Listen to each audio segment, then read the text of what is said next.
नमस्कार, मराठीयन्स किचनमध्ये आज आपण दमदमीत नाश्त्याची रेसिपी बघणार आहोत. तुमच्याजवळ जर भाजीला काहीही नसेल तरी तुम्ही ही रेसिपी करू शकता आणि थंडीचे दिवस आहे. हा नाश्ता केल्यानंतर 2-2.5 तास तरी भूक लागणार नाही.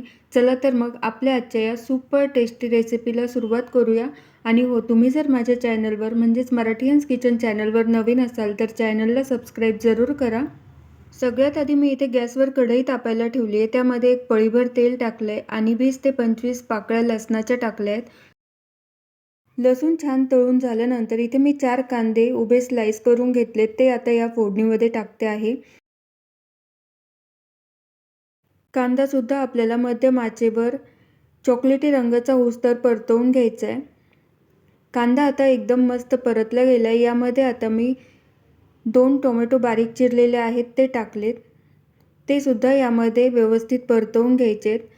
टोमॅटो परतल्यानंतर यामध्ये पाव चमचा हळद, 1 चमचा धना पावडर, 1 चमचा लाल मिरची पावडर, घरचा काळा मसाला अर्धा चमचा आणि चवीनुसार मीठ टाकायचं आहे आणि परत एकदा परतवून घ्यायचे. परतल्यानंतर यामध्ये जाडसर शेंगदाण्याचा कूट अर्धी वाटी टाकायचा आहे. तो सुद्धा यामध्ये परतवून घ्यायचा आहे आणि गॅस बंद करायचा आहे आणि यामध्ये बारीक चिरलेली कोथिंबीर टाकायची. अशा पद्धतीने आपली ही चटपटीत नाश्त्यासाठी परोठ्याबरोबर खाण्यासाठी चटणी तयार आहे. ही चटणी परोठ्यांबरोबर किंवा साध्या पोळीबरोबर सुद्धा खूप छान लागते.